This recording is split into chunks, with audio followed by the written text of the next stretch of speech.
ராமதாஸ் அவர்கள் அன்னைக்கு முன்னெடுத்தது தலித் அல்லாத ஒரு கூட்டமைப்புன்னு ஒன்று உருவாக்குனர். அதை மட்டுமே சுட்டி காட்டிக்கிட்டு இருக்க நீங்க உங்களுடைய தலித் எம்எல்ஏக்கள் வேற கட்சியில் கூட இருக்கு. நீங்க நம்மளுடைய மக்களுக்காக நீங்க என்னைக்காவது குரல் கொடுத்தீங்க? ஏன் ஒருங்கிணைக்க சார்? இதைத்தான் சார் நல்ல கேள்வி. ஜனாதிபதி ஆட்சி ஜனநாயகமா இருக்காது, அது வந்து சனாதானமா இருக்கும். சரிங்க, இது எல்லாமே வந்து ஓகே, ஏத்துக்கிறேன். இது எல்லாமே வந்து பழைய கதை. என்னைக்காவது ஆராஸ் அவர்கள் என்னைக்காவது இப்ப 2 கொலை நடந்திருக்கு மயிலாடுதுறையில. திருமா எவ்வளவு பெரிய ஆளுமை, எவ்வளவு பெரிய அரசியல் வியூக கர்த்தாவா இருக்கிறாரு. அவரு போயிட்டு திமுக கிட்ட 2 சீட்டு 4 சீட்டுன்னு போயிட்டு அண்டிக்கிட்டு இருக்காரு, ஒண்டிக்கிட்டு இருக்காரு. இது வெக்கமா இல்லையா? காங்கிரஸ் மேல வந்த பழிச்சொல் நம்ம வந்துடக்கூடாதுன்னு பேசிக்கிட்டு இருக்காங்க. அப்போ திருமா அவர்கள் வந்து குழம்பவில்லை, குழம்பிய மாதிரி. நாங்க குழம்பல. அப்படியா? நாங்க குழம்பல சார். வணக்கம், நான் ஆதிவன் சங்கர் பிரியன். இன்று பல்வேறு அரசியல் கருத்துக்களை நம்மோடு பகிர்ந்து கொள்வதற்காக விடுதலை சிறுத்தைகள் கட்சியிலிருந்து தூக்கா பகலவன் அவர்கள் இணைஞ்சிருக்காங்க. அவரிடத்துல பேசலாம். வணக்கம் அண்ணா. வணக்கம். பெரிய கேள்வி என்ன அப்படின்னு கேட்டீங்கன்னா, தலைவர் திருமா அவர்களுக்கு என்ன ஆட்சி அப்படின்னு விசிக தொண்டர்களை குழம்பிய நிலையிலையும், தமிழ்நாடு அரசியல் கட்சிகள் அவங்களும் குழம்பிய நிலையிலையும், அதை விட வேடிக்கை என்னன்னா, திமுகவும் ஒரு பக்கம் குழம்புறாங்க, தாவேக்கும் ஒரு பக்கம் குழம்புறாங்க. திருமா வந்து மாத்தி மாத்தி பேசுறாரோ, குழம்பி இருக்கிறாரோ, கன்ஃபியூஸ்டு மைண்ட்ல இருக்கிறாரோ அப்படிங்கிற கேள்வி வந்து தேர்தலுக்கு முன்னும் இருந்துச்சு. நேத்து அவர் பேசின பேச்சிலும் இப்பவும் அதே பேச்சா தான் இருக்கு. உங்களோட பதில் என்ன? My leader, no confusion. The very steady mind in the political party. அதாவது நம்ம தமிழ்நாட்டில் பார்த்தீங்கன்னா ரொம்ப வெரி குட் லீடர் அப்படின்னு நீங்கள் பார்க்கணுன்னா ஆனால் எழுச்சி தமிழர்கள் தான். ஏன்னு கேட்டிங்கன்னா எதையுமே வந்து அனலைஸ் பண்ணி தொலைநோக்கு பார்வையோடு பார்க்கக்கூடிய ஒருவர். இன்னொன்று பார்த்தீங்கன்னா எதையும் ஒரு சார்ந்து பேசக்கூடியவர் கிடையாது. சரி, 2 பகுதியும் பிரித்து இந்த சைடில் இப்படி இருக்குது, இந்த சைடில் இப்படி இருக்குன்னு பேசக்கூடிய ரொம்ப தெளிவாக பேசக்கூடியார்.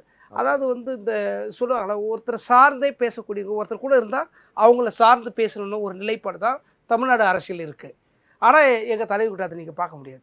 அங்கே பிழை இருந்தால் உடனடியாக சுற்றி காட்டக்கூடிய தலைவர் அன்பு தலைவர் அண்ணன் எழுச்சி தமிழர். திமுகவுக்கும் தாவேவிற்கும் என்ன இவர் வந்து குழப்ப நிலையோடு பேசுகிறார் அப்படின்னு சொல்கிறாங்க.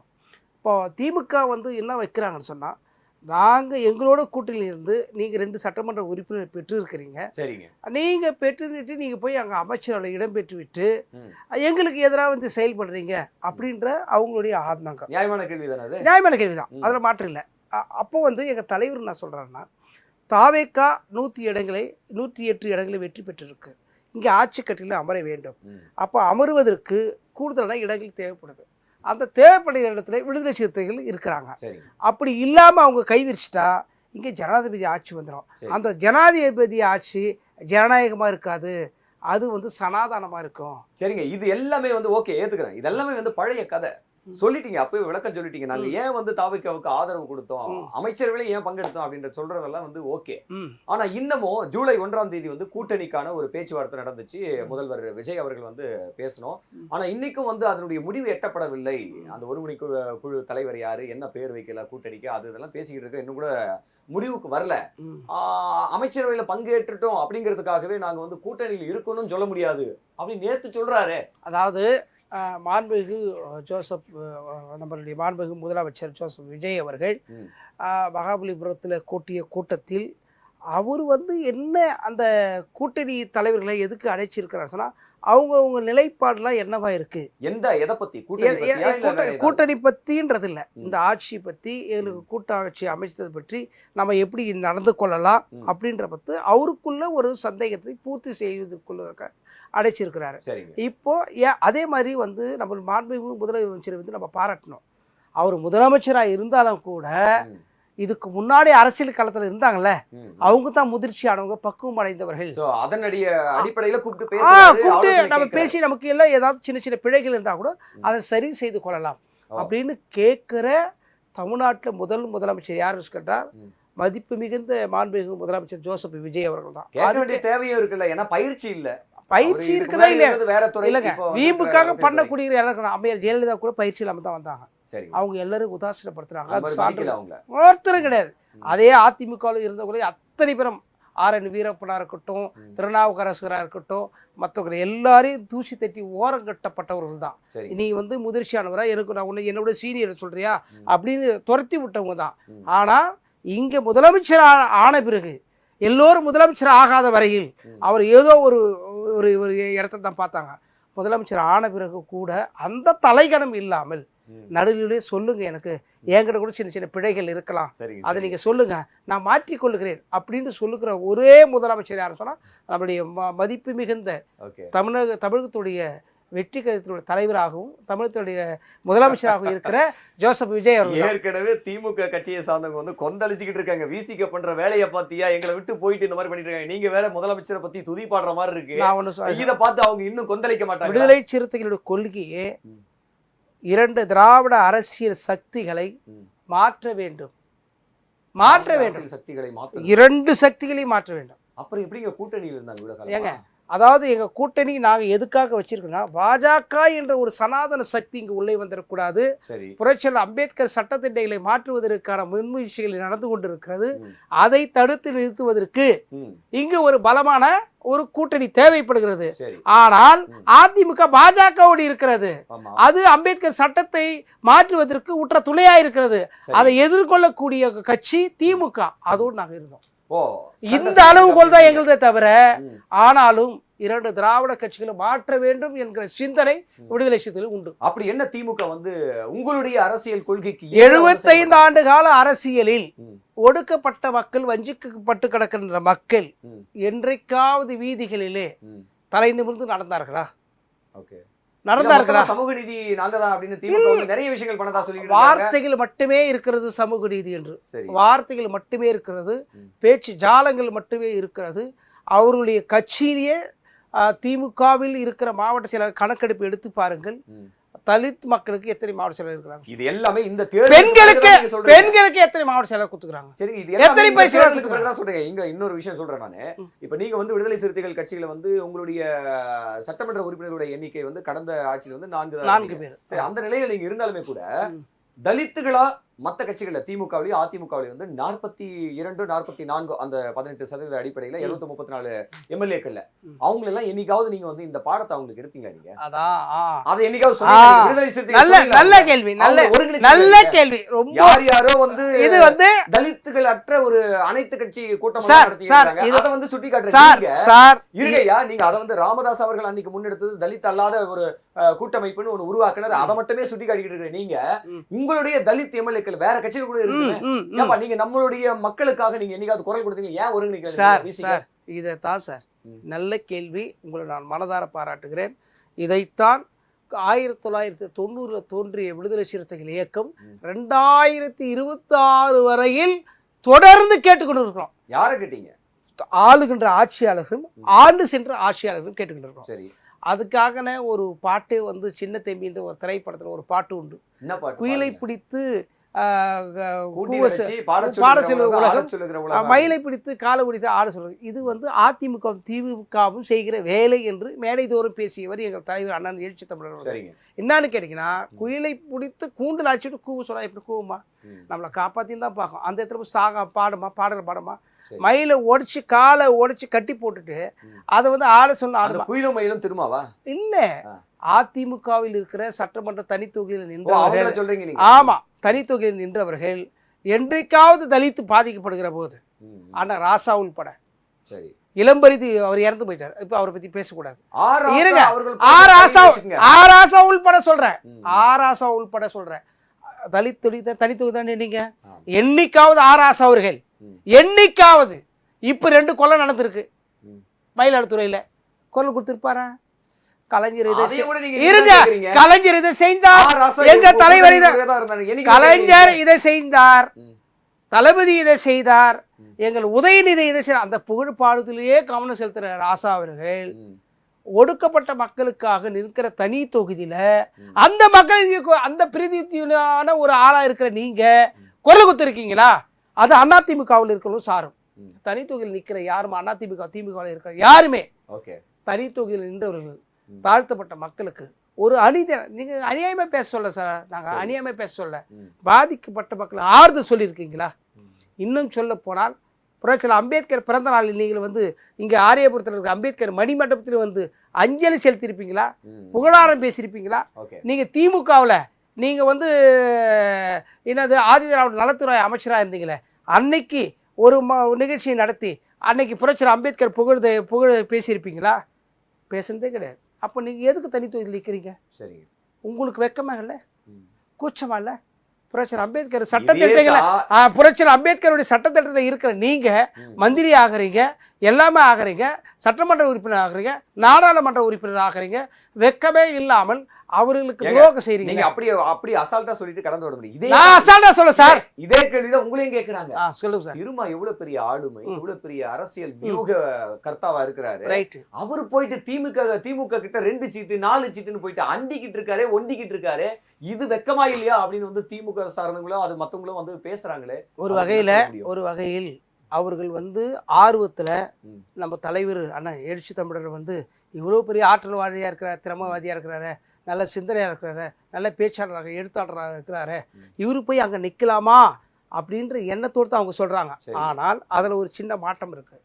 இங்கே ஆட்சி அதிகாரத்தில் நுகர்ந்தவர்கள் சிறிதாக ஒரு துரும்பு வருகிற போது அதை உடைப்பதற்கு மிகப்பெரிய கடைப்பாறையை கையில் வைத்து கொண்டு இருக்கிறார்கள். சரி, நான் சார்ந்த சமூகத்தை வைத்து என்னை விரட்டுவதற்கு அவர்கள் தயாராக இருக்கிறார்கள்.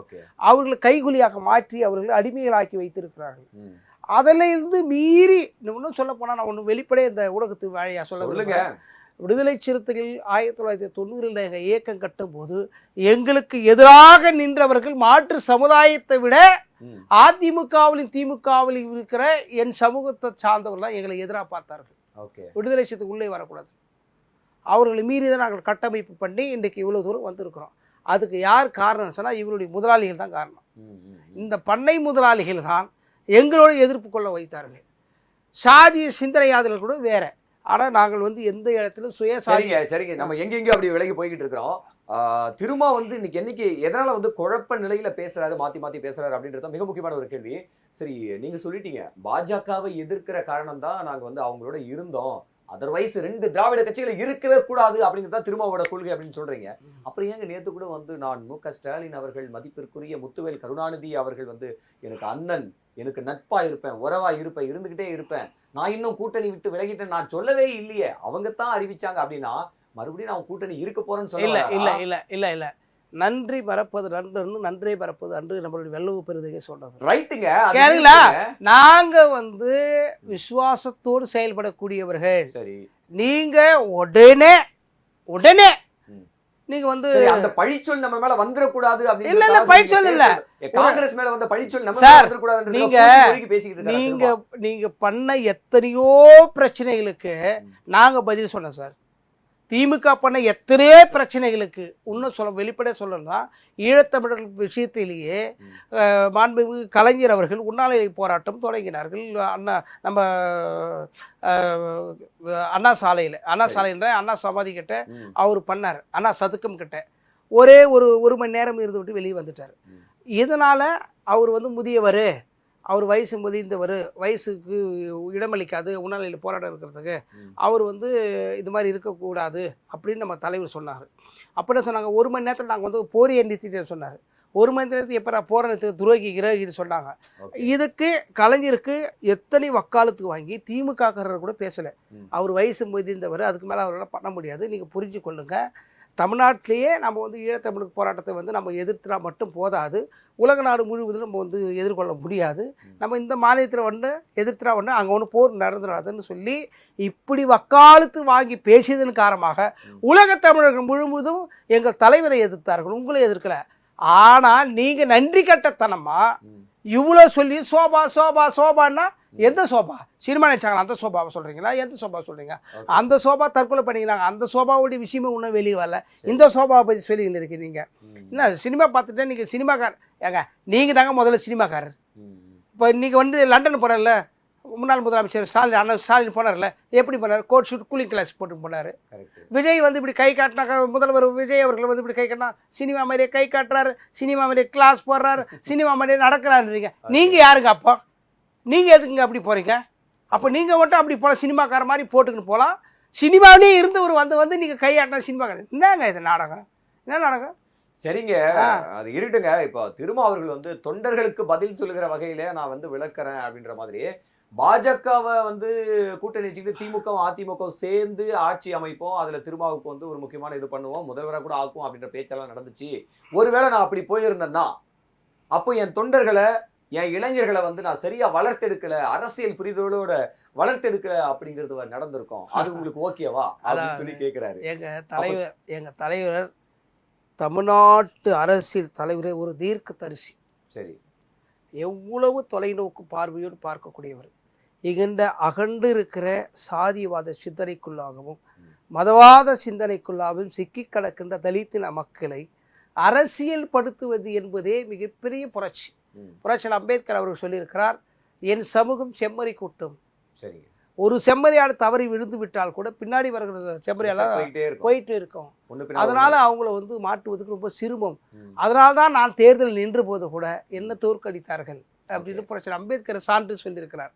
அந்த இடத்தில் அரசியல் தெளிவுபடுத்தியிருக்கிற எங்கள் தலைவர் அண்ணன் எழுச்சி தமிழர் அவர்கள் இன்றைக்கு எங்களுக்குத்தான் தெளிவுபடுத்தியிருக்கிறார். திமுக தெளிவுபடுத்த வேண்டிய எங்களுக்கு அவசியம் இல்லை. உதயநிதி நான் சொல்லிட்டு உதயநிதி ஒரு ஆளே கிடையாது எங்களுக்கு. என்னங்க அப்படி சொல்லிட்டீங்க? ஒரு ஆளே கிடையாதுங்க. நேத்து வரைக்கும் அவர் வந்து இல்ல நேத்து கிடையாதுங்க. நேத்து வரைக்கும் நான் அவர் சகோதரரை மதிக்கிறேன். ஓகே, அது தனிப்பட்ட மரியாதை. அவர் ஒரு மரியாதை சகோதரராக மதிக்கிறேன். அவரை வந்து முன்னாள் துணை முதலமைச்சராக மதிக்கிறேன். இளைஞரணி தலைவராக மதிக்கிறேன். அண்ணன் ஸ்டாலின் அவர்களை திமுகவோட தலைவராக மதிக்கிறேன். ஆனால் விடுதலை சிறுத்தைகள் அரசியலோடு எங்களோடு அவர்கள் ஒரு இடத்துல நிற்க முடியாது. ஒரு இடத்துல நிற்க முடியாது. எங்களுடைய பார்வை வேறு, அவங்களுடைய பார்வை வேறு. நாங்கள் அவர்களுக்கு அரசியல் எங்களுக்கு முன்னால் அரசியலுக்கு வந்திருக்கலாம். ஆனால் அவர்களுக்கு அரசியல் கற்றுத்தரக்கூடிய பாட புத்தகமாக இருப்போம் நாங்களாக இருப்போம். எனக்கு ஒரே மாதிரி பேசுறீங்க. அமைச்சர் வன்னி அரசு அவர்களும் வந்து நாங்க திருப்பி அடிச்சா தாங்காது திமுக அப்படின்னு சொல்லி மாற்றினாருக்கு. நாங்கள் அரசியல் அவ்வளவு கற்று தேர்ந்தவர்களாக இருக்கிறோம். அவ்வளவு கற்று தந்திருக்கிறார் எங்கள் தலைவர் அண்ணன் எழுச்சி தமிழர் அவர்கள். இன்றைக்கி தமிழ்நாட்டு அரசியல் தலித் அரசியல் எத்தனை அரசியல் தோன்றிருக்கிறது, மறைந்திருக்கிறது. ஆனால் நான் 35 ஆண்டுகளுக்கு மேலாக நீர்த்து போகாமல் வீறி கொண்டு ஓடிக்கொண்டிருக்கிற ஒரே கட்சி விடுதலை சிறுத்தை கட்சி. எங்களை யாராலும் ஜீர்ணிக்க முடியாது. சரி, அப்பேற்பட்ட விடுதலை சிறுத்தைகள் கட்சி, அப்பேற்பட்ட பொலிட்டிக்கல் இன்டெலெக்சுவல் அப்படின்னு சொல்லப்படுற திருமா அவர்கள் சொல்லிக்கிட்டு இருக்காங்க, தேர்தலுக்கு முன்பாக கோட்டையை விட்டுட்டாரா அப்படிங்கிறது. ஏன் அப்படின்னு கேட்டீங்கன்னா, இன்னைக்கு முதல்வர் விஜய் அவர்கள் வந்து கட்சி ஆரம்பிச்சு வந்திருக்கிறாரு. அவர் ஆட்சியை பிடிப்பாரா பிடிக்க மாட்டாரு மற்றவங்களுக்கு தெரியுதோ இல்லையோ, திருமாவுக்கு கூடவா தெரியாம போச்சு? ஏன் கூட்டணிக்கு போகல? அதாவது எங்க தலைவர் ஒரு பேட்டியை சொல்லியிருப்பாரு, இந்த திருமாவளவன் கேரக்டரே ஒருத்தர் யாரும் தனி வழி புரிஞ்சுக்க முடியாது அப்படின்னு சரி, எங்க தனி என்னுடைய கேரக்டரே யாரும் புரிஞ்சுக்க மாட்டுறாங்க அப்படின்னு சொல்லுவாரு.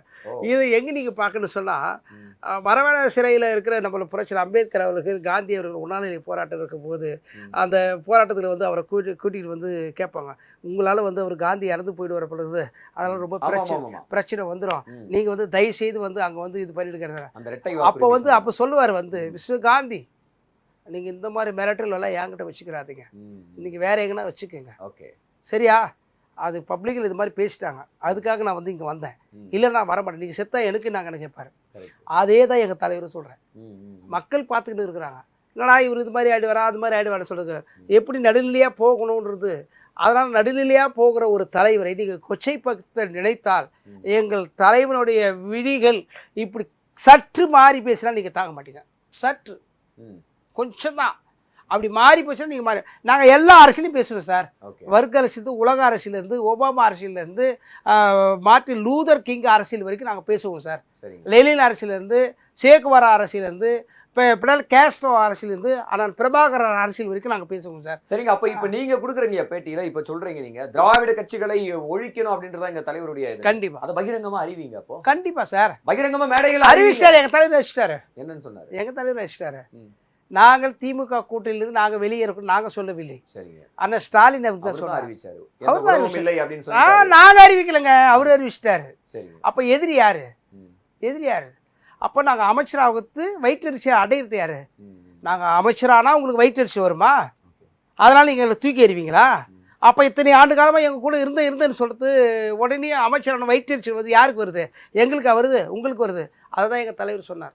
ஒரு தலித் அமைப்பில் இத்தனை ஆண்டு காலமாக போராடி 35 ஆண்டு காலமாக போராடி வருகிற இயக்கம் இதுவரைக்கும் பெரியாருடைய கொள்கையை பேசி வர இயக்கம் யாரும் செய்யாததை தாவேகாவுடைய தலைவர் மாண்புமிகு முதலமைச்சர் ஜோசப் விஜய் அவர்கள் கூட்டாட்சி தத்துவம், கூட்டாட்சியில் பங்கு, ஆட்சியில் அதிகாரம் தருவேன் என்று சொல்லி எங்களுக்கு ஒரு அமைச்சர் கொடுத்தால் அது உங்களுக்கு ஏற்றுக்கொள்ள முடியவில்லையா? உங்களுக்கு வழி எறியுதா? அதனால் எங்களை தூக்கி எறிறீங்களா? நான் தூக்கி எறியல, நீங்கள் தான் தூக்கி எறிஞ்சிங்களா? அப்போ உங்கள் வயிற்று எரிச்சு. சரிங்க, அவங்க தூக்கி எறிஞ்சதா கூட இருக்கட்டும், நீங்க ஆனா கிளியரா இருக்கீங்களா? நாங்கள் கிளியரா. இப்போ உடனே தேர்தல் வரப்போகுது, உள்ளாட்சி சார் எங்குள்ள அஜெண்டா சார். தொடர்ந்து நாடாளுமன்ற தேர்தல் வரப்போகுது, உங்களோட கூட்டணி யாருக்கு தான் இருக்க போறீங்க? நான் வந்து தேர்தல் வருவதற்கு முன்பு எங்கள் தலைவர் தாவேகாவுக்கு ஆதரவு என்று தெரிவித்துறை இதே ஊடகத்தில் இது போன்ற ஊடகத்தில் பதிவு செய்திருக்கிறேன். நாங்கள் ஆதரவு தெரிவித்தால் திமுக எங்களை எதிர்கொள்ளும், விமர்சிக்கும். அந்த விமர்சனத்துக்கு நாங்கள் பதில் சொல்ல வேண்டி வரும். அந்த விமர்சனத்தை தாங்க முடியாமல் அவர்கள் கார்பிடிச்சு கொள்வார்கள், வயிற்றெரிச்சல் அடைவார்கள், எங்களை கடுமையான விமர்சனம் செய்வார்கள். அப்போது பிளவு வரும். அந்த பிளவு வருகிற போது தாவேகாவுடைய நாங்கள் நிரந்தரமாக கூட்டணி அமைப்போம். ஓ, அப்போ திருமா அவர்கள் வந்து குழம்பவில்லை, குழம்பிய மாதிரி நாங்க குழம்பல. அப்படியா? நாங்க குழம்பல சார், திமுக குழப்பத்தில் இருக்கு. ஓகே, பிழைகளுக்கு யார் சொந்தக்காரர்? ஆட்சி ஆண்டது விடுதலை சிறுத்தைகளா? 5 ஆண்டுகள் ஆட்சி கட்டியில் இருந்து விடுதலை சிறுத்தைகளா? 5 ஆண்டுகள் நீங்கள் செய்த பிழைகளை நாங்கள் சரி செய்து பேசியிருக்கிறோம். ஆனால் மக்கள் அதை ஏற்றுக்கொள்ளவில்லை, மாற்றி அமைத்து விட்டார்கள். அதற்கு நாங்கள் எப்படி பொறுப்பாக முடியும் சொல்லுங்கள்? சரிங்க, 5 ஆண்டு காலம் அரசியல் நாங்களா ஆட்சி செஞ்சோம்? நீங்கள் தானே ஆட்சி செஞ்சீங்க. உங்கள் மந்திரிகள் தானே இருந்தாங்க. உங்கள் மந்திரிகளை என்னென்ன கொள்ளையில் அடித்து இருக்கிறாங்கன்னு சொல்லி நாங்களா சொல்கிறோம்? தாவேகா சொல்லுது. அவங்களுக்கு நீங்கள் பதில் சொல்லுங்கள் சார். ஓகே,